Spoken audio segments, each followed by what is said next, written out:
Hi, I'm Bobby, and I'm here to talk about Codeart. What is it? Why should we care what it is? What's the benefit of learning about Codeart and how to do it? How to start once you are convinced that you want to do it, and how to learn. Um, I'm going to talk about it via P5JS, which is my Codeart library of choice and highly recommended. Um, so, what is Codeart? And what do you need to get started with P5? All you need is a computer and an internet connection, and you can start creating cool shit with P5. Um, so, what can you create? You can create shapes that move around in pretty concentric circles or lines. You can animate them. You can use algorithms to create cool stuff, like this oscillating spirograph. You can create stuff that is interactive with the keyboard and with the mouse.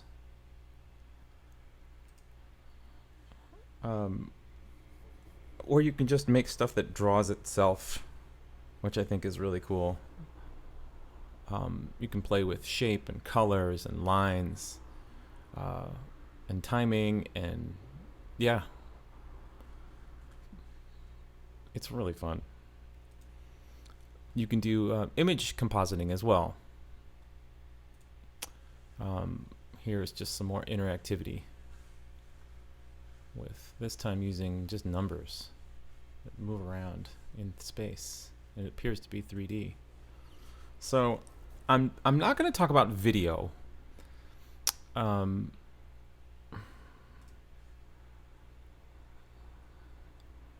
not going to talk about music or audio or artificial intelligence or glitch art. I'm just going to focus on what P5 is good at: drawing shapes and images and interactivity. Here's an example. I'd kind of like the emojis to react more when I come near them.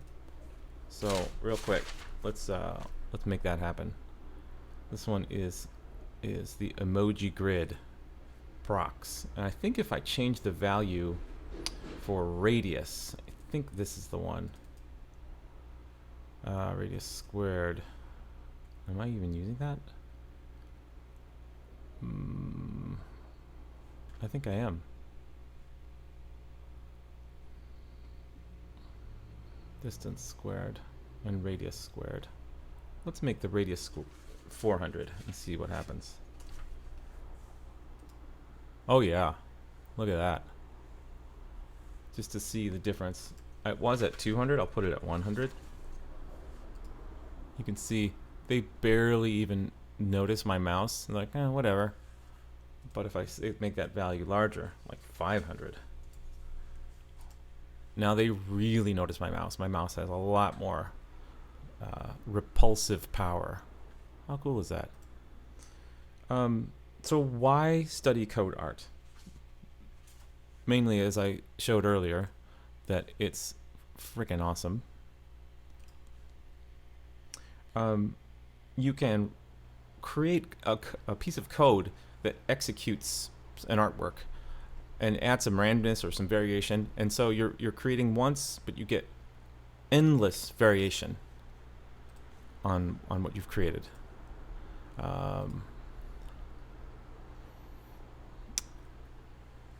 It's fun and exciting and surprising. I didn't know I was going to get this when I started this, and I love this. It's also really satisfying. Figure out a puzzle or a problem and work on it and just see amazing graphics or just really surprising and interesting things. Yeah, it's really satisfying.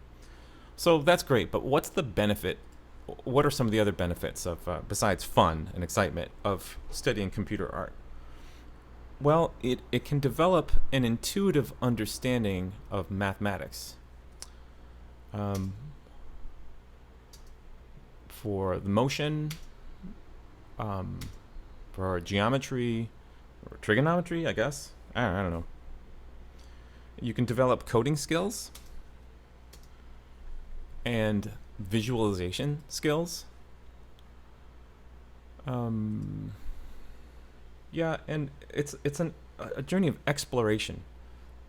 You find things that you like, and you discover things that you don't like, um, and you'll learn how computer graphics work as you're doing it.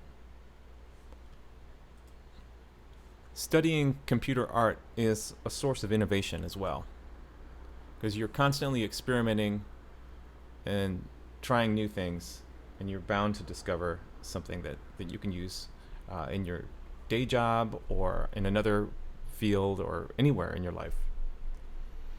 How to get started? Well, I've found one of the best ways to get started is just to go to P5's website, p5js.org, and look at some of the examples they have included here. They include all the code, of course. So check those out. That's a great way to get started. Copy what you see other people doing. This is how you learn, especially if you have access to the code. And on the web, you pretty much have access to everyone's code, because it's the web, it's open. How to continue to learn is just, try new stuff, and do it every day. Practice a little bit every day, and you'll find that you're getting more confident and developing skills while getting steam and getting more excited all the time. So yeah, tune in next week. Bye-bye.